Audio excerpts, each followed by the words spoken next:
Kemudian yang tadi yang letter U itu ruang kelas. Nah, yang sedang progres itu ruang kelas. Maka kami mengajak Bapak Ibu masih terus amal soleh ini dibuka untuk Bapak Ibu yang mau ikut kontribusi, bisa langsung klik link yang kami bagikan di kolom komentar sidak.id garis miring UAS. Wakaf Bangun Pondok Pesantren Az-Zahra bersama UAS. Itu linknya Bapak Ibu. Boleh di-save dulu atau boleh langsung diklik dan pilih nominal donasinya, kemudian langsung transaksi di situ, berwakaf, berdonasi. Oke, nanti kita lanjutkan. Saya akan sampaikan gitu ya, gimana caranya kalau Bapak Ibu gaptek, bingung, nanti insya Allah saya demokan di pertengahan kajian nanti setelah sesi tanya jawab. Baik, Bapak Ibu, saya yakin sudah nggak sabar mau belajar pada malam hari ini. Guru kita juga sudah berada di tengah-tengah kita. Kita awali dengan sama-sama membaca ta'awudz dan basmalah. A'udzubillahi minasyaitonirrajim. Bismillahirrahmanirrahim. Kita baca doa thalabul ilmi. Rabbi zidna ilman warzuqna fahman. Allahumma faqihna fid din wa alimna ta'wil. Sebelum saya mulai, Bapak Ibu, meskipun kita kajiannya virtual, saya mengajak Bapak Ibu tetap menjaga adab-adab dalam belajar. Salah satunya menatap wajah guru. Menatap wajah guru dengan Bapak Ibu open kamera. Buka kameranya, kemudian pastikan tidak nyambi-nyambi. Posisikan dalam kondisi yang 100% siap menyimak, ya tidak nyambil-nyambil. Karena prinsipnya yang serius saja itu belum tentu akan menyerap ilmunya 100%. Apalagi yang nyambil-nyambil. Jadi kita posisikan dalam kondisi serius untuk menyimak ilmu. Ya, baik. Tema pada malam hari ini adalah dosa yang hukumannya Allah segerakan di dunia. Ngeri banget nih. Kita akan dengarkan langsung malam hari ini bersama guru kita, Tuan Guru Ustadz Abdul Somad. Baik, pada guru kami yang kami muliakan, kami persilakan. Bismillahirrahmanirrahim. Assalamualaikum warahmatullahi wabarakatuh. Alhamdulillah, Allahumma salli ala Sayyidina Muhammad wa ala ali Sayyidina Muhammad.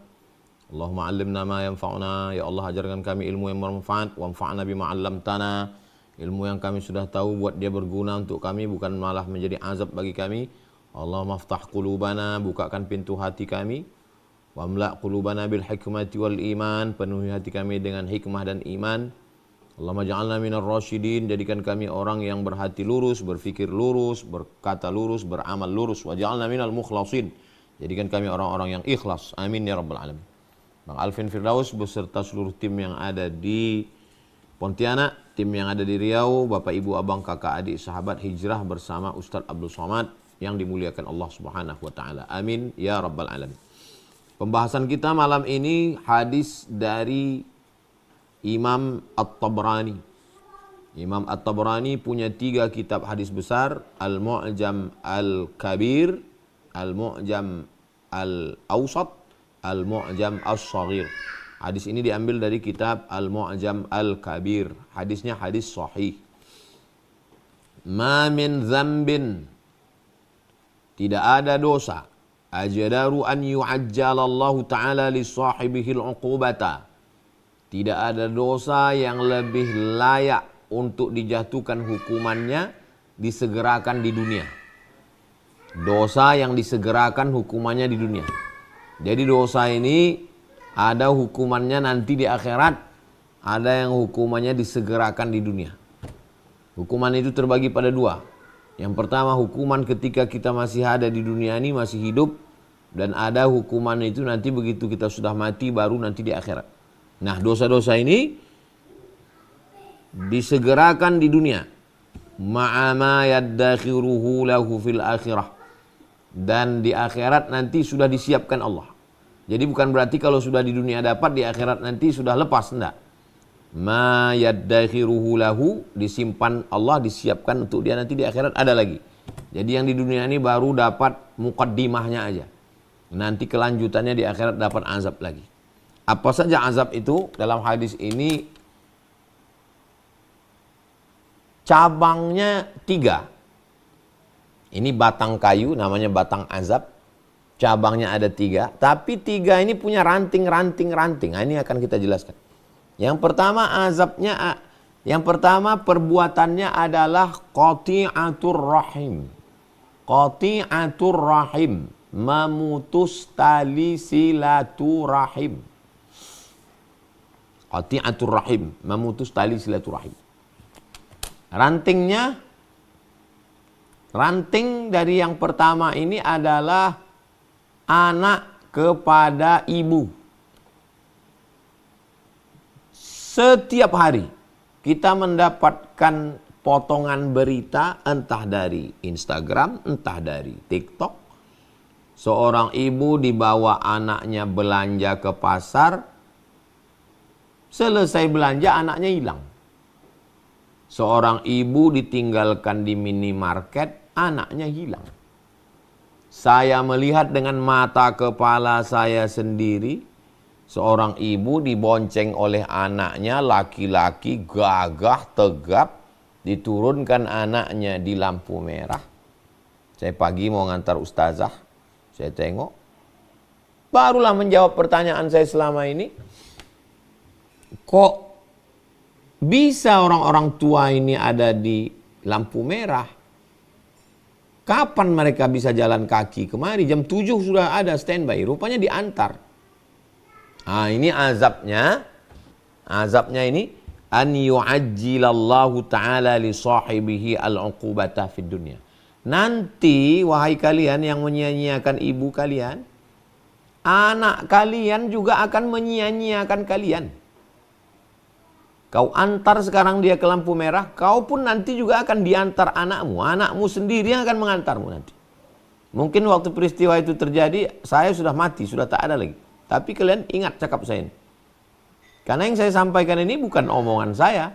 Hadis Nabi. Hadisnya sahih. Dalam kitab Al-Mu'jam Al-Kabir. Diriwayatkan dari Abu Bakar radhiyallahu an. Dalam kitab Al-Mu'jam Al-Kabir Imam Tabrani. Jadi orang yang menyampai hati begini, putus silaturahim begini, menyiksa orang tua begini, yang mengantarkan ke panti jompo. Oh, nggak bisa Pak Ustadz, rumah saya sempit. Rumah kau sempit, kenapa muat untuk istrimu? Kenapa muat untuk anakmu? Kenapa muat untuk iparmu? Kenapa muat untuk mertuamu? Kenapa untuk emakmu tak muat? Nah, nanti sampai masanya kau akan tua juga. Dan kau akan jadi mertua, dan kau akan jadi orang tua. Kau akan merasakan juga azabnya itu. Bukan kata saya. Yu'ajjilallahu ta'ala li sahibihi al-uqubata fid dunya. Cabang yang pertama adalah kepada ibu. Ibu dulu. Kenapa ibu dulu? Karena ibu mendapatkan 3 baru ayah. Yang kedua kepada ayah. Orang yang membiarkan orang tuanya, entah karena sebab tak tahu kita entah apa sebabnya, lalu kemudian dia pun juga akan merasakan azabnya. Na'udzubillah. Saya punya anak laki-laki. Anak laki-laki kita, tanggung jawab kita di hadapan Allah Subhanahu wa taala. Jadi yang kita pikirkan ini adalah diri kita akan datang. Adapun mereka yang lalu-lalu itu udah lewat itu sudah. Yang kita pikirkan ini adalah bagaimana kita nanti menjalani hari-hari kita yang sekarang muda, gagah perkasa, lama-lama akan tua. Dan setelah itu kita pun akan duduk sendiri. Bisa jadi bini kita mati duluan. Bisa jadi kita nanti entah sama siapa di rumah. Maka hati-hati. Bagi yang sudah melakukan, tak ada jalan lain kecuali bertaubat, memperbaiki diri. Yang ketiga, ayah, ibu, ayah, saudara. Saudara kandung. Aqrabin namanya, kerabat. Karena lil walidaini, kedua orang tua, wal aqrabin, dan kerabat. Orang tua dan kerabat. Kakak laki-laki, kami di Sumatera menyebut abang. Adik laki-laki, kakak perempuan, adik perempuan. Tidak ditolong, dibiarkan, disia-siakan. Saya pun susah juga Pak Ustadz, gak bisa menolong. Oke, tak bisa kita tolong. Tidak bisa menolong dengan harta, dengan cakap. Idkhalus surur, menyenangkan hatinya, membahagiakan hati. Tidak semua orang ini kita tolong pakai duit. Kita pun bukan orang mampu, bukan orang kaya. Saya banyak orang jumpa sama saya. Sebetulnya saya paham, dia ada duit dia. Cuman dia punya masalah hidup. Dia cuman mau cerita. Tak ada kawan dia bercerita. Dia mau cerita. Ya kita dengarkan cerita dia. Begini, begitu, begini. Kita ingat, kalau kita bisa tulis kita catat. Saya selalu kalau orang cerita saya tulis, kan ada note di situ, tulis. Buatkan poin-poinnya. Poin 1 jawabannya ini, poin 2, poin 3. Saya begitu kalau menjawab pertanyaan orang. Saya tangkap apa yang supaya ngomong saya nggak ngalor ngidul. Oh, 1, 2, 3, 4. Selesai dia ngomong, 1 tadi yang kau bilang ini jawabnya. Nomor 2 ini jawabnya. Nomor 3 ini jawabnya.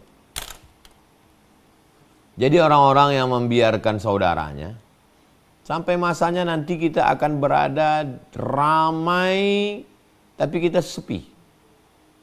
Hiruk pikuk kota besar Jakarta, Surabaya, Bandung, Yogyakarta, Medan, Makassar, Sorong. Tapi sampai masanya nanti kita kesepian, kesunyian. Kenapa? Ditinggalkan orang. Gara-gara apa itu? Memutuskan tali silaturahim. Jangan putus tali silaturahim. Karena kita sedang memutuskan hubungan dengan Allah. Man ahaba yubsatulahu fi rizqihi, siapa yang mau lapang rezekinya, wa yunsa'alahu fi asarihi, mau panjang umurnya, falyasil rahimahu, hendaklah dia menyambung tali silaturahim. Saya mendapatkan ilmu ini dari buku, dari guru, dari buku, dan dari perjalanan hidup. Rasanya banyak juga lah udah tempat berjalan. Saya sekolah SD di Kisaran. Habis itu SMP, SMA, Sanawiyah, Aliyah di Medan. Habis itu kelas 3 di Air Molek, Indragiri Hulu. Habis itu di Pekanbaru S1 2 semester. Habis itu di Mesir. Habis itu di Selangor UKM 1 semester. Habis itu ke Maroko. Habis itu pulang ke Jakarta sempat setahun. Habis itu pulang ke Pekanbaru. 9 tempat ini saya lewati. Tentu saya banyak kenal orang, kawan, sahabat, jamaah. Sengaja saya dibuat Allah SWT, banyak sekali saya tempat singgah. Mampir sini, transit sini. Banyak umur saya hilang. Hilang umur. Tapi setelah saya renung-renung, rupanya banyak hikmah di situ. Saya menengok bagaimana orang setelah tua, yang dulu hebat, yang dulu dihormati orang. Entah apa dosa dia dulu. Akhirnya di hari tua hanya berenang di air mata. Jangan berenang di air mata. Macam mana berenang di air mata Pak Ustaz? Air mata kan setetes 2 tetes. Begitulah bahasa ungkapannya. Kita sendiri yang menyiapkan tempat renang kita itu. Sejahat apapun orang, ya kalau kita takut dipinjamnya duit kita, takut kita, ya jangan sampai putus sama sekali. Apalagi menganiaya, menzolimi. Ada keluarga yang sanggup menyantet. Yang ngasih tahu saya yang tukang ruqyah. Di ruqyah yang ngaku anak yang nyantet. Saya yang meletakkan boneka itu di situ. Boneka itu dicucuk-cucuk pakai jarum. Ada manusia sanggup menyantet keluarga. Sampai masanya nanti kau juga akan. Kalau kita menjadi korban, jadilah kita pemutus. Misalnya, dulu kakek kita, na'udzubillah, kakek kita jahat ke bapaknya. Habis itu bapak kita pun jahat juga ke kakek kita. Sekarang giliran kita. Jangan kita teruskan. Kita putus. Kita menjadi pemutus mata rantai. Putus, buat baik. Supaya nanti ke anak kita dia baik ke kita. Kenapa Nabi Ibrahim itu punya anak baik? Ismail. Karena Nabi Ibrahim memutus itu. Nabi Ibrahim tidak melanjutkan itu kepada Azar. Ya abati, wahai ayahku. Sa'astaghfiru laka rabbi, aku akan memintakan ampun kepada Allah atas segala dosa-dosa. Innahu kana bi hafiyya, Allah akan mengampunkan dosa-dosaku. Itu dari cabang yang pertama. 3 cabang. Cabang pertama, rantingnya ibu, ayah, saudara. Oke, kita lanjutkan. Cabang yang kedua. Cabang yang kedua dosanya namanya al-khiyanatu. Khiyanatu, khianat. Lawan dari kata khianat adalah amanat. Amanah lawannya khianah. Idza haddatsa kadzaba wa idza wa'ada akhlafa wa idza tumina khana. Berkhianat. Khianat ini khianat yang mana? Cabang yang kedua khianat, rantingnya 1. Orang yang paling dekat dengan kita. 1 kasur, 1 tempat tidur, 1 bantal, 1 kamar, 1 rumah. Suami istri. Jangan berkhianat. Sampai masanya nanti kau akan dapat dosanya di dunia. Yang tidak ada hubungan rahim. Kalau anak dengan ibu, rahim. Anak numpang di rahim ibu. Anak dengan ayah, rahim. Karena anak ini asalnya nutfah, suami. Anak dengan saudara, rahim. Karena anak dengan saudara sama-sama tinggal di rahim ibu. Nah ini yang khianat ini antara istri dengan suami. Nggak ada hubungan rahim.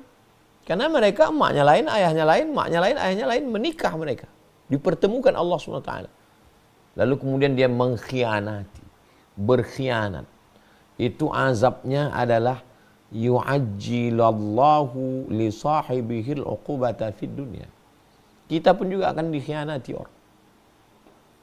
Khianat tentang masalah perasaan, khianat masalah keuangan, khianat masalah kepemilikan, khianat masalah pergaulan. Jangan mengkhianati pasangan. Yang kedua, siapa orang setelah orang paling dekat dengan kita itu? Mulai keluar rumah, sebelah kanan, sebelah kiri, sebelah depan, sebelah belakang. Tetangga.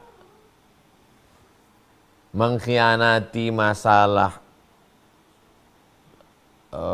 sempadan batas tanah rumah, mengkhianati masalah jalan, mengkhianati masalah tempat parkir, mengkhianati masalah binatang ternak. Kita yang punya kucing, ee-nya di tanah dia. Kita yang punya ayam, tapi tidurnya di pohon mangga kita, tapi ee-nya di tanah dia. Ini ayam kau. Iya, tapi dia tidurnya di atas. Kita yang punya sapi. Tapi yang diinjaknya tanah dia. Sapi kalau sudah nginjak tanah, tanah padat. Kalau tanah padat, menggemburkan tanah itu bukan senang. Saya diundang orang ceramah ke satu desa. Saya kalau ceramah itu saya tanya, apa yang cocok untuk di sini? Apakah narkoba? Apakah tentang kejahatan remaja? Tolong Ustadz ceramahkan di sini supaya sapi jangan dilepas di tanah orang. Karena kalau sapinya nginjak tanah kami, tanahnya jadi padat, kami nggak bisa tanam jagung, nggak bisa tanam tembakau, nggak bisa tanam padi. Berkhianat. Berkhianat kepada orang. Sekarang pengkhianatan ini kan sudah jadi konsumsi publik. Dipoto, di-share. Jalan trotoar ditutup jadi taman, ditutup jadi parkir. Itu berkhianat itu. Orang yang amanah itu milik orang lain. Khianat. Lawan dari amanah adalah khianat. Maka nanti sampai masanya kita pun akan. Ada orang yang tidak Islam, tapi dia bisa amanah, jujur. Jadi saya ini orangnya penasaran. Kenapa saudara-saudara kita ini tidak Islam, tapi dia kok jujur ya? Dibeli cincin emas, Baru dipakai 2-3 hari hitam. Kenapa? Rupanya kadar emas itu dicampur. Entah dengan apa dia campur. Hitam emas. Tapi kalau beli di situ nggak bercampur. Kenapa kalian jujur? Orang ini nggak percaya sama neraka. Bagi dia nggak ada neraka itu. Tapi dia jujur. Kenapa dia jujur? Karena dia percaya kepada karma. Dalam Islam tak ada karma. Saya kalau saya berkhianat, berarti azab saya 2. Di dunia saya akan dikhianati orang. Nanti di akhirat saya akan kena azab api neraka. Mereka tidak percaya akhirat. Bagi mereka nggak ada itu neraka, nggak ada. Tapi dia percaya kepada karma. Jadi ruh di badannya ini, nanti kalau dia mati, ruhnya ini kotor, jahat, ruhnya ini nanti akan kena karma. Masuk ke dalam makhluk lain, bisa jadi makhluk ke manusia juga, tapi manusia yang derajatnya rendah. Bisa juga masuknya ke dalam monyet, bisa masuk ke dalam babi, bisa masuk ke dalam anjing, dia akan disiksa sampai rohnya bersih. Setelah rohnya bersih, baru dia bisa menghadap Tuhan. Saya tahunya itu saya cari-cari, saya baca-baca. Kenapa orang ini jujur? Tidak semua, sebagian. Karena di antara mereka pun juga ada yang percaya, ada yang tidak. Kenapa dia jujur? Padahal dia tidak percaya kepada Allah. Ternyata dia yakin bahwa kalau saya nanti buat ini, saya akan kena di dunia. Kalau saya nipu orang, nanti saya kena tipu. Pengkhianatan yang pertama pada orang terdekat. Yang kedua adalah jiran tetangga. Siapa lagi? Yang ketiga, cabang yang kedua khianat. Yang kedua ini punya ranting, istri, suami, jiran, tetangga, depan, belakang, kanan, kiri, atas, bawah. Kalau kita punya usaha bisnis, customer, konsumen. Saya beberapa kali kena. Saya kalau sudah belanja, saya pilih orang yang kira-kira kalau saya beli barangnya, nanti hasilnya itu dia akan berzakat ke Basnas. Kenapa kita tidak beli mainan ini di sana? Ini kalau kita belanja di sini, ini insya Allah dia akan bayar zakat nanti. Kalau di sana orangnya nggak berzakat. Setelah beli mainan 2, mobil-mobilan, 1 untuk Hazik, 1 untuk Sami. Nanti rencana pulang mainan. Hidupkan yang pertama. Baru dihidupkan yang pertama, tanggal bannya sebelah. Saya tengok. Rupanya udah retak memang barang itu. Retak tempat ban mobilan itu. Diginikannya aja. Jadi begitu dia nabrak sikit, udah. Yang satu lagi tak jalan. Dalam hati saya ternyata memang beratlah kita mau berbuat baik sesama. Tapi bukan berarti saya tobat mau belanja sama orang Islam, enggak. Saya tetap dengan prinsip saya tak mau, alah Ustaz itu cuma ceramah aja, dia sendiri enggak melaksanakan. Saya mau yang saya ceramahkan itu saya amalkan. Tapi orang-orang berkhianat begini nih, berkhianat kepada pembeli, kepada konsumen. Mencampur cabai busuk, mencampur duku mentah, mencampur mangga berulat. Pengkhianatan. Kita pun juga nanti akan dikhianati orang. Mengulur-ulur bayar hutang. Matlul ghani zulmun. Mampu tapi mengulur.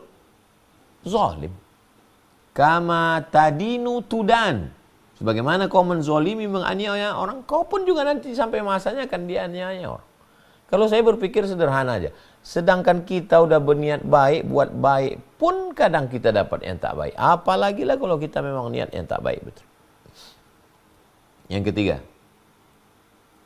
Wal kadhib. Yang terakhir yang ketiga. Wal kadhib. Kadhib, bohong, dusta. Kalau yang pertama tadi, yang ada hubungan rahim. Ibu, ayah, saudara. Kalau yang kedua ini khianat kepada orang yang tidak ada hubungan rahim. Istri, suami, tetangga, konsumen, kawan sekantor, atasan bawahan, direktur dengan karyawan. Kalau yang ketiga ini kazib ini umum. Kepada yang ada hubungan rahim pun bisa, yang tak ada hubungan rahim pun bisa. Kalau kita mendustai, kita akan didustai. Kalau kita membohongi, kita akan dibohongi. Azabnya kita dapat di dunia, dan di akhirat pun nanti juga sudah disiapkan Allah Subhanahu wa taala. Al-kadzib, bohong, dusta, ra'su kulli khati'ah. Induk dari segala dosa adalah dusta. Satu dusta, satu bohong, dia akan disusul oleh 100 dusta. Orang yang berdusta, orang yang berbohong, orang yang menipu, walaupun nampak zahirnya tenang, kenyang, senang, tapi sesungguhnya hatinya gelisah, risau, berefek kepada badannya, berefek kepada penyakit, naik darah tingginya, naik jantung koronernya, naik kolesterolnya, gelisah, stres, depresi, anxiety. Makan obat ini, makan ini, tidak juga tenang, masuk penyakit buah pinggang, jantung, macam-macam. Nauzubillah.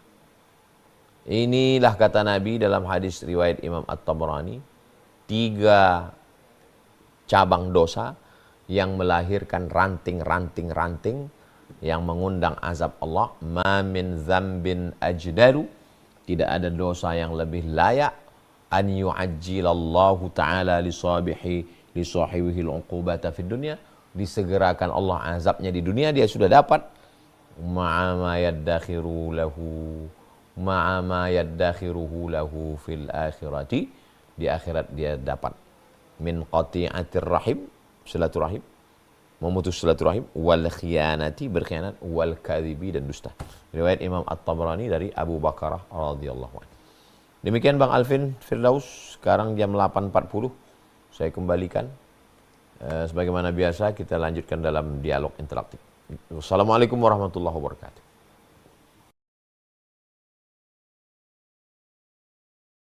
Waalaikumsalam warahmatullahi wabarakatuh. Masya Allah. Tabarakallah. Ada 3 dosa Bapak Ibu yang Allah segerakan hukumannya di dunia. Dan di akhirat juga kita akan dapat hukuman juga gitu ya. Ada 3. Yang pertama adalah qati'atur rahim, memutus tali silaturahmi. Tadi ada 3 cabang disampaikan oleh guru kita. Memutuskan silaturahmi kepada ibu, memutuskan silaturahmi kepada ayah, dan memutuskan silaturahmi dengan kerabat. Itu sebuah keniscayaan kalau kita sudah qati'atur rahim, misalnya seorang anak meninggalkan orang tuanya, pasti kelak nanti ketika kita jadi orang tua juga akan ditinggalkan oleh anak. Kemudian yang kedua adalah khianat. Ini khianat ada beberapa cabang, ada 3 juga: berkhianat kepada pasangan, berkhianat kepada tetangga, berkhianat kepada pelanggan, customer, dan lain-lain. Itu juga akan dibalas oleh Allah kontan di dunia.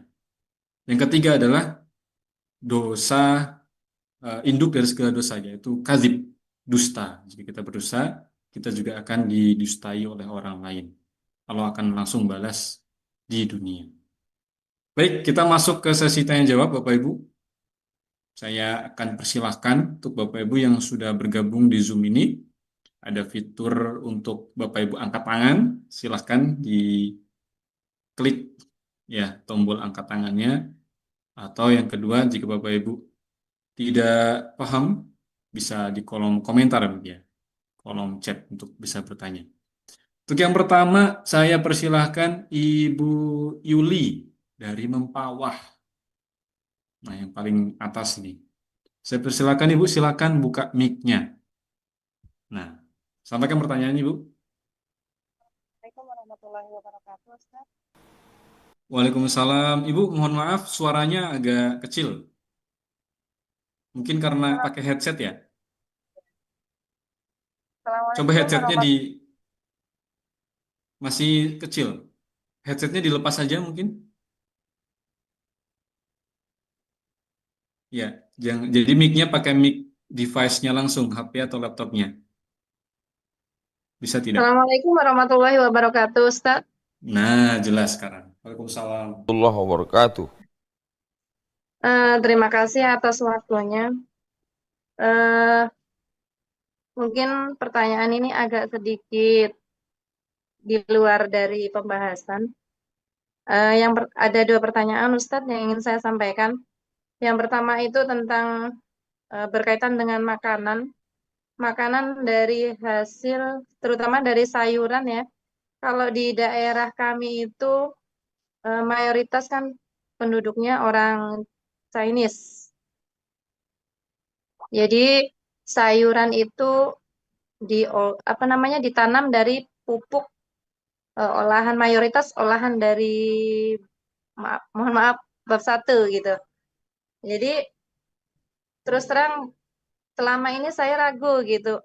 Bagaimana cara menyikapi kami? Apakah itu sebenarnya kalau udah diolah dengan tanaman itu udah halal kita makan? Sementara kan itu ada percikan-percikan di situ, Ustaz. Karena kami menyaksikan sendiri gitu olahannya itu seperti itu yang pertama. Kemudian yang kedua, eh mohon maaf, bagaimana sikap kita terhadap pasangan kita jika mengajak untuk taat gitu, gitu Ustadz maksudnya. Sementara gimana ya, pasangan kita itu agak agak kurang kurang respon gitu, terutama untuk ibadah Ustadz, karena kayak saya sendiri pribadi sebagai istri, kalau kalau saya sendiri hanya berjuang sendiri gitu kan, otomatis lama-kelamaan saya juga nggak ada pegangan, lemah gitu kan. Eh, saya ingin mohon solusinya bagaimana sikap kita supaya mengajak pasangan kita supaya untuk taat, tetapi dengan tidak cara menyinggung perasaannya. Itu aja Ustadz. Terima kasih atas jawabannya. Sekali lagi, Assalamualaikum warahmatullahi wabarakatuh. Waalaikumsalam warahmatullahi wabarakatuh. Tentang sayuran, wortel, kentang, kubis yang dipakai pupuk tai babi, maka memakannya itu halal karena dia sudah bercampur dengan tanah, berproses dari bercampur dengan tanah dengan pupuk, mengalami berbagai proses, akhirnya jadi sayur, jadi wortel, jadi kentang, jadi brokoli dan lain sebagainya. Kalau dikhawatirkan proses terakhirnya itu dia kena kencing, karena kita kalau kena bukan cuman kulit, kena air kencing, kena kotoran, disamak. Jadi waktu mencucinya itu, ambil botol, masukkan tanah, disiram sekali pakai air tanah, baru 6 kali pakai air biasa. Siram pakai air tanah, habis itu 6 kali pakai air biasa. Begitu juga kalau kita mengontrak rumah atau beli rumah yang bekas anjing di situ. Siram pakai air tanah, siramkan. Habis itu baru dibilas pakai air biasa. Begitu juga dengan saudara kita yang kerja di Hong Kong, di Bangkok, di Taiwan, yang kebetulan dia di tempat cuci babi. Tak terelakkan lagi, memang udah itulah kontrak kerja untuk cari nafkah. Jadi siapkan air tanah, siramkan sekali pakai air tanah, yang bekas-bekas percik, habis itu baru 6 kali pakai air biasa, disamak. Itu tentang sayur-sayuran. Kemudian tentang pasangan, jangan berpikir bahwa menasehati pasangan ini kita duduk lalu kita ceramahi dia. Jadi bagaimana supaya kalimatnya sampai, substansinya sampai, tapi caranya beda-beda. Dengan kajian keluarga. Jadi kebetulan kita punya koordinator di antara kajian arisan keluarga, ya sampaikan ke dia. Tolong Pak, Bang, Kakak, Adik, kajian kita dengan Ustadz Fulan tentang tanggung jawab suami. Nah, jadi tadi ustadznya ngomong ceramah tentang tanggung jawab suami. Grup, ada grup keluarga. Tolong sharekan video ini. Kalau kita yang ngirim, kayaknya kelihatan kali. Jadi kesadaran yang nggak nambah, tersinggungnya yang nambah. Nah, itu yang kita nggak mau. Substansinya nggak dapat, kelainya dapat. Nah, bagaimana dengan orang lain? Ini kayaknya ada potongan ceramah Ustadz Somad ini potong, tapi kamu yang ngirim. Nah, dikirimkan ke grup. Arisan keluarga, grup. Dia lingkungannya, circle-nya itu kan 3. Pertama di rumah, kedua di keluarga, ketiga di tempat kerja. Tempat kerja dia kan punya kawan. Mustahil di situ jahat semua. Kata orang komunitas moge ini jahat. Nakal, mabuk, perempuan, narkoba. Ada juga di situ yang baik-baik. Itu kawan-kawan kita yang touring-touring itu baik-baik. Ini Ustadz memang orang moge tapi bukan anak malam. Ini anak tidur cepat. Jam 9, jam 10 udah pulang. Tidur di rumah. Enggak minum khamar. Nah, kawan yang baik ini dikontak. Untuk menyampaikan pesan-pesannya. Melalui keluarga, melalui arisan, melalui komunitas, melalui grup-grup. Melalui doa. Doa di waktu malam.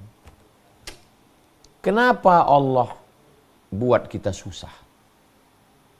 Supaya kita punya waktu untuk bermunajat di tengah malam. Supaya kita nangis. Supaya sujud kita lebih lama.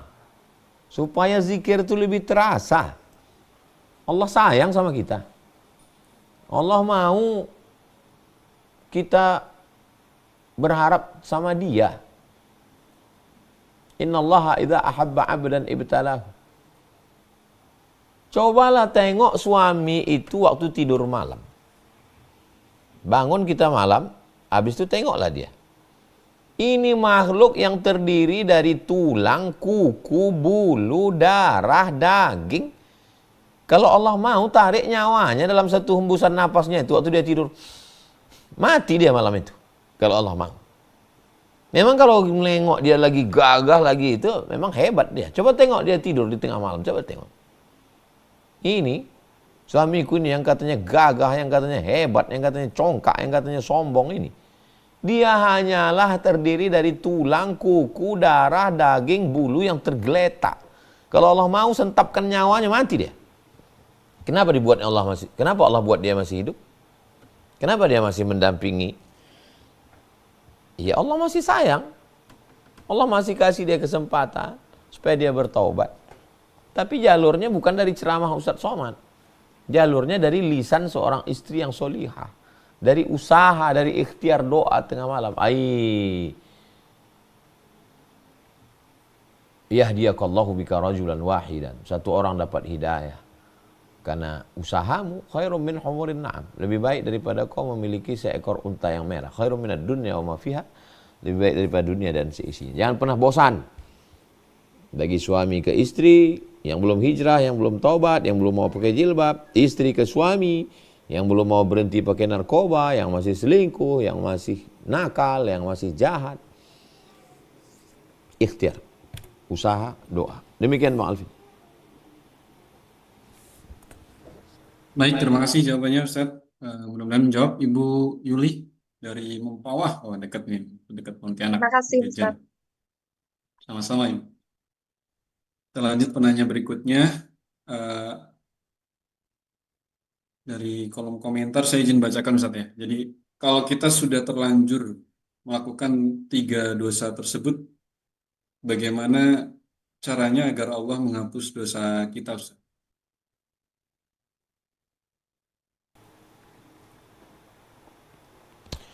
Illa man taba, kecuali orang yang bertaubat. Wa amana, beriman dengan baik. Wa amila amalan salihah, mengiringi perbuatan jelek buruknya itu dengan amal soleh. Illa man taba, bertobat, wa amana, beriman, wa amila amalan salih, beramal soleh. Ulaika, mereka orang-orang yang seperti ini, yubaddilullahu sayyiatihim, diganti Allah hasanat. Yang pernah durhaka kepada ibu, yang pernah durhaka kepada ayah, yang pernah durhaka kepada saudara, yang pernah mengkhianati istri, mengkhianati tetangga, mengkhianatikan konsumen, mengkhianati customer, mengkhianati jamaah, yang pernah berdusta, berbohong, menipu, taubat, kembalikan hartanya kalau dia dalam bentuk harta, minta maaf, beriman dengan baik, beribadah, wa amila amalan salihah, salat, zakat, puasa, infak, zikir, baca Quran, yubaddilullah, diganti Allah sayyiat, semua dosa-dosa itu hasanat, dijadikan Allah kebaikan-kebaikan. Tidak ada gading yang tak retak, tidak ada tebu yang tak berbongkol, tak ada manusia yang lepas dari silap, salah dan dosa. Demikian, wallahu a'lam. Baik, Masya Allah.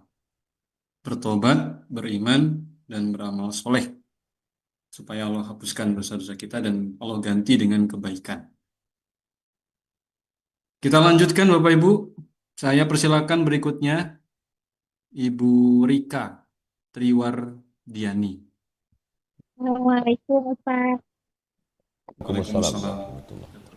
Saya ada pertanyaan, dua pertanyaan. Yang pertama itu, bagaimana cara saya menyikapi adik tiri ibu saya? Sebelumnya tuh pernah melakukan seperti santet ke keluarga kami, sampai akhirnya dibuat tuh suasana rumah saya itu panas. Ibu dan ayah saya bertengkar, ayah saya tidak mau pergi ke toko, karena niatnya beliau adalah ingin mengambil usaha ayah saya. Kemudian hari 2 minggu lalu, dia datang lagi ke rumah kami untuk meminta pekerjaan. Saya ada rasa trauma bertemu dengan dia. Tapi ayah saya masih menerimanya. Apa yang harus saya lakukan, Ustaz? Kemudian kedua, saya adalah keluarga perantau. Ibu dan ayah saya berasal dari Sumatera. Keinginan ayah saya memang mau berkumpul bersama kakak dan adiknya di Sumatera. Tapi setiap kali kami pulang ke Sumatera itu, adik kakak ayah saya tahunya bahwa kami adalah keluarga yang berada yang memiliki rezeki berlebihan. Padahal niat saya membawa ayah dan ibu saya adalah biar berkumpul karena ayah saya rindu dengan kakak dan adiknya. Tapi setiap pulang dari Sumatera tuh endingnya Ustaz selalu bertengkar karena yang dibahas selalu uang, uang, dan uang. Padahal kami kan pulang ke Sumatera pun membutuhkan uang yang cukup banyak. Niatnya adalah berkumpul bersama untuk melepas rindu, bukan perihal uang yang dibahas terus-menerus. Kalau pada akhirnya saya memilih untuk tidak pulang ke Sumatera, apakah itu termasuk dalam 3 dosa Ustadz yang akhirnya saya memutuskan silaturahmi karena tidak bertemu atau bertatap muka? Hanya itu Ustadz. Terima kasih Ustadz. Wassalamualaikum. Baik.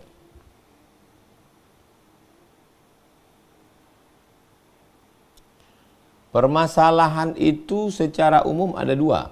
Pertama terkait masalah hukum, masalah uang, masalah benda, masalah tanah, masalah ruku. Yang kedua masalah perasaan. Yang terkait masalah hukum, selesaikan dengan hukum. Jangan yang masalah hukum dibawa ke perasaan. Ustaz Somad, saya ditipu. Ya udah, ikhlaskan aja. Ini nggak nyambung. Kalau dia terkait masalah hukum, masalah harta, masalah duit, selesaikan dengan hukum. Tapi kalau dia terkait masalah tata krama, ngomongnya kasar. Nah, jadi tolong klasifikasikan dulu. Ini saudara saya, anak tiri dari ibu saya, berarti anak kandung dari ayah saya. Apa pasal yang dia langgar? Kalau dia terkait masalah penipuan, masalah uang, masalah motor, masalah duit, lapor ke polisi. Penjara kan dia.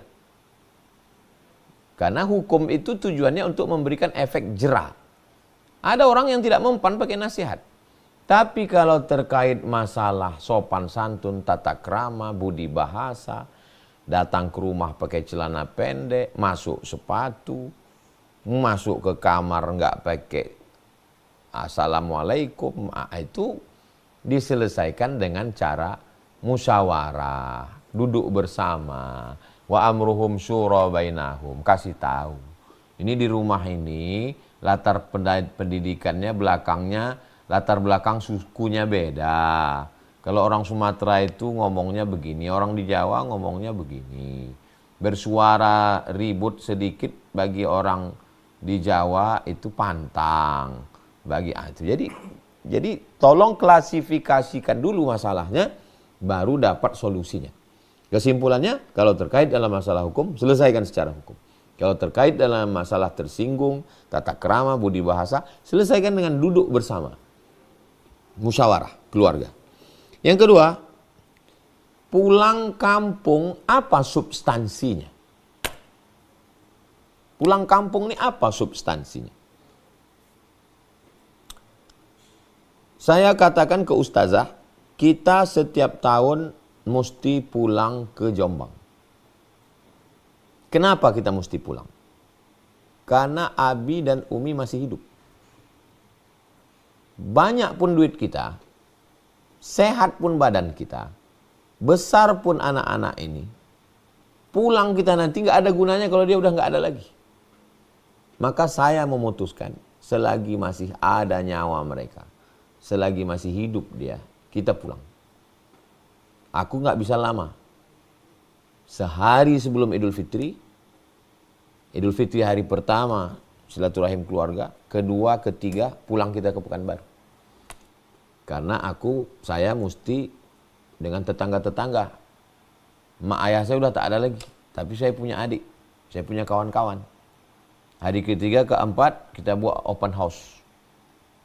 Share, Ustadz sudah ada di rumah. Dari jam 7 pagi sarapan bersama, makan siang, makan malam, datang. Nah, begitu yang sudah kami lakukan sejak 2022, 2023, 2024, 2025. Sampai terakhir kemarin. 2026 panjang umur, sehat badan. Begitu lagi. Sehari menjelang Idul Fitri, pulang. Dan orang tua masih ada. Kalau ada duit. Apa substansinya?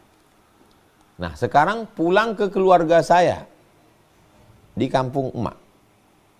Mak saya sudah tak ada, ayah saya tak ada. Tapi kata hadis, al-khalatu bimathabatil saudara ibu sama macam ibu. Mak saya adik-beradik 10. Mak saya nomor 10. Ada kakaknya yang masih hidup, umurnya 90. Perempuan. Jadi setiap saya pulang, saya menjumpai kakak ibu saya, mak angkat saya. Karena sejak saya kecil lahir, dia menjaga saya. Jadi saya bilang, kita pulang.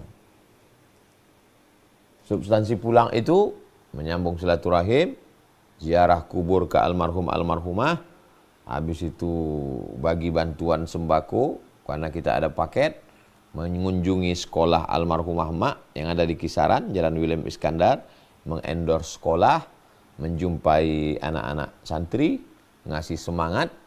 Jadi jelas, kalau tidak ada lagi yang mau dijenguk pulang. Orang tua sudah meninggal, keluarga dari orang tua pun sudah tak ada. Hanya saudara-saudara, sepupu-sepupu jauh. Cukup say hello, apa kabar? Kirim kain sarung dari jauh, kirim kue. Jadi tolong, saya kalau mengambil satu keputusan, ambil kertas, garis tengah. Positif, negatif. Kalau pulang nih positifnya apa? Apakah bertemu ayah, ibu, nenek, datuk? Tidak. Cuman sepupu-sepupu jauh. Say hello cukup. Selamat Hari Raya Idul Fitri. Mohon maaf zahir dan batin. Taqabbalallahu minna wa minkum sholihan amal. Karena kalau kita pulang, disangka orang pulang ke Sumatera ini dari jauh duit banyak.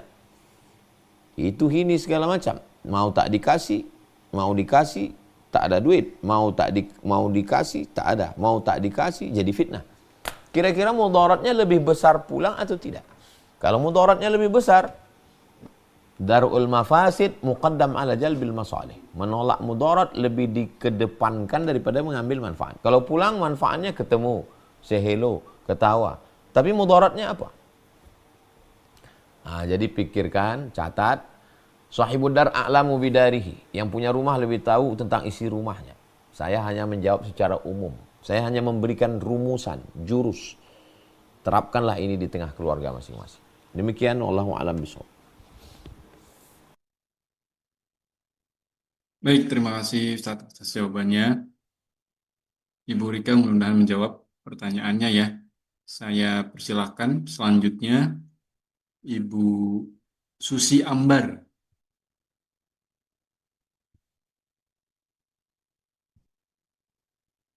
Ya, terima kasih. Silakan Ibu. Ya, terima kasih. Assalamualaikum warahmatullahi wabarakatuh. Waalaikumsalam Waalaikumsalam. warahmatullahi wabarakatuh. Terima kasih Ustadz telah diberi kesempatan untuk bertanya. Begini Ustadz,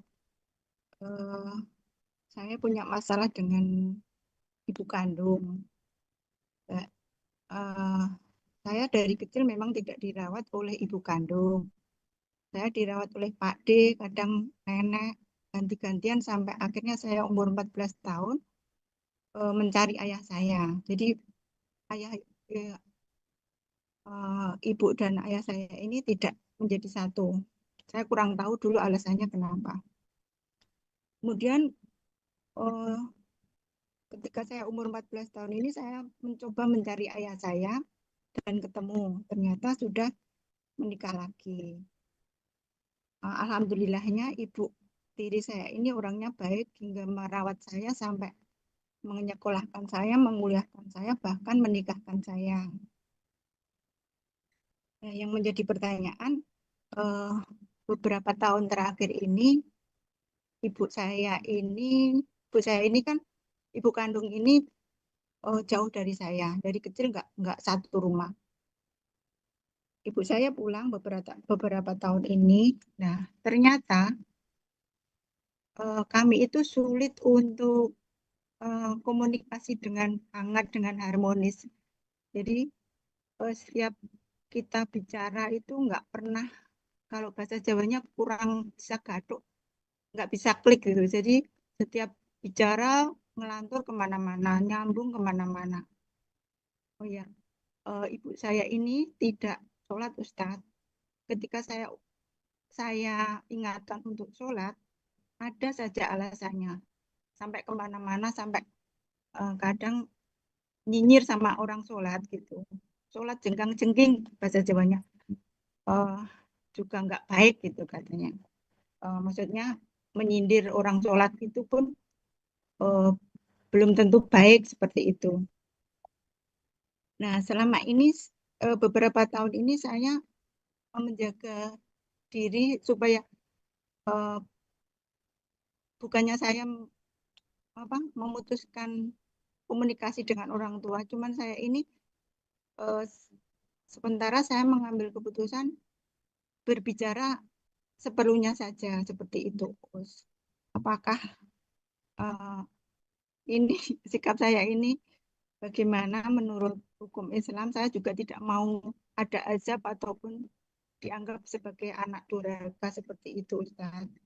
Terima kasih dan mohon doanya semoga kami dilembutkan hatinya, kami bisa berkomunikasi, berinteraksi dalam satu rumah itu dengan baik. Karena kami juga punya anak-anak, 3 anak, jadi kami setiap ada pembicaraan atau berbicara dengan ibu ini supaya tidak hal-hal negatifnya itu terekam oleh anak-anak saya seperti itu.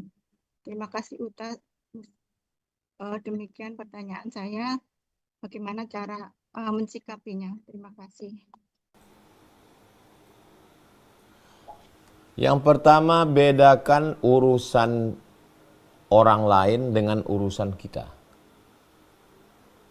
2 kamar yang berbeda antara ruang tamu dengan dapur. Ruang tamu itu isinya sofa, bunga. Dapur itu isinya kuali, kompor. Jangan campurkan. Urusan dia melahirkan kita, menyusukan kita, meregang nyawa, membesarkan kita, itu urusan dia. bahwa dia tidak mengurus kita, itu urusan dia dengan Allah. Urusan kita membalas dia, menjaga dia, berbakti pada dia. Itu urusan kita. Perlu mendudukkan ini supaya jangan sampai bercampur aduk. Karena kalau bercampur aduk, nanti kita akan membuat keputusan yang salah. Kenapa kamu nggak ngurus dia? Karena dia nggak ngurus saya. Nah, itu meletakkan kuali di ruang tamu namanya. Saya nggak ngurus dia karena dia nggak ngurus saya. Itu namanya meletakkan kuali di ruang tamu. Letakkanlah kuali di dapur. Ruang tamu letakkanlah toples kue, bunga-bunga. Masalah urusan dia, itu urusan dia kepada Allah. Urusan kita, selagi dia masih hidup, membelikan dia pakaian, membelikan dia baju, ngasih dia makanan, memberikan dia tempat tinggal, berbakti kepada dia. Itu urusan kita. Itu nanti yang kita akan ditanya di hadapan Allah. Masalah dia ngurus kita atau enggak, kita enggak ditanya. Kita enggak ditanya Allah nanti, apakah ibu mengurusmu? Itu enggak ada ditanya. Maka kita persiapkan aja yang ujian kita. Ujian orang enggak usah kita siapkan. Itu urusan dia. Dah, setelah mantap langkah pertama ini, langkah yang kedua. Kalau ada yang tidak berkenan, masalah sholatnya, masalah jilbabnya, masalah ngomongnya, maka sebagai seorang muslim, kita muslim, dia muslim, kita luruskan. Ini bagian dari nahi mungkar. Bagaimana caranya? Dia punya guru, dia punya senior, dia punya orang lebih tua, dia punya teman, masukkan melalui pesan-pesan. Kita pinjam mulut orang. Dia punya kawan, dia punya konco, dia punya bestie. Dia punya orang yang lebih dituakan. Dia punya komunitas. Kita juga belikan mukena, belikan jilbab, sampaikan. Masalah dia nolak, dia marah, itu urusan dia. Allah mau kasih kita pahala. Pahalanya bukan dari haji, pahalanya bukan dari jihad, pahalanya adalah dari berbakti kepada orang tua. Mengcounter perbuatan dia, ngobrolnya, ngomongnya yang berefek negatif kepada anak, menyinggung perasaan suami, itu teknisnya kitalah yang pandai. Anak-anak kita pahamkan dulu. Ini ibu saya yang melahirkan saya. Allah mentakdirkan saya numpang di rahimnya. Tolong kalian, suami saya, pahami ini. Anak-anak saya tolong. Sementara dia hidup, sementara nyawanya masih ada. Nanti sampai masanya dia meninggal dunia. Dan saya minta kalian sabar. Sebagaimana saya juga minta sama Allah supaya saya sabar. Berat memang. Itu ringan ngomongkannya aja. Mungkin ujian ibu lebih berat dari saya. Saya serumah dengan emak saya dari 2009 sampai 2019 Maret, 10 tahun. Dengan ibu berumur 70 tahun. Alhamdulillah dia sehat badannya. Alhamdulillah dia menjaga saya, membesarkan saya. Sehingga ujian ibu mungkin lebih berat daripada saya. Saya tidak mengatakan seandainya saya di posisi ibu, saya lebih berhasil dari ibu. Belum tentu. Allah ingin memuliakan ibu. Allah ingin mengangkat derajat ibu. Silman qata'aka. Sambunglah pada orang yang memutus. Kalau saya menyambung dengan orang yang nyambung. Tapi ibu dikasih Allah ujian menyambung dengan orang yang memutus. Nah, itu lebih hebat lagi. Mudah-mudahan kita semua diberikan kekuatan. Ibu juga diberikan kekuatan, anak ibu, suami ibu, keluarga ibu semua. Hanya Allah. Kalau ibu berhasil ini, maka anak-anak ibu nanti akan memuliakan ibu di hari tua ibu. Ini tidak hanya untuk ibu, untuk kita semua. Demikian. Wallahu a'lam. Terima kasih Ustadz. Baik, Masya Allah, tabarakallah. Terima kasih Ustadz atas jawabannya dan Ibu Susi mudah-mudahan menjawab atas pertanyaannya. Bapak Ibu, sudah jam 9.10 ya, kami mohon maaf untuk Bapak Ibu yang sudah angkat tangan cuman belum dapat kesempatan. Mudah-mudahan pekan depan bisa kembali belajar bersama guru kita. Sebelum kita dengarkan kalimat penutup dari guru kita. Saya mengajak Bapak Ibu tadi di Mukadimah, saya menyampaikan progres pembangunan Pondok Pesantren Az-Zahra. Jadi insya Allah pembangunan akan terus berlanjut. Ada ataupun tiada kontribusi kita di pembangunan ini, insya Allah pembangunan ini akan terus berjalan. Nah, pertanyaannya, nanti Bapak Ibu tercatat nggak namanya ketika pondok pesantren ini digunakan oleh santri untuk bersujud, baca Quran, sholat, dan lain-lain. Ya, maka saya mengajak Bapak Ibu kontribusi berapapun, bisa dengan nominal paling kecil, nominal Rp10.000 bisa. Saya izin putarkan video terbaru progres pembangunan pondok pesantren Az-Zahra di Riau, Bapak Ibu.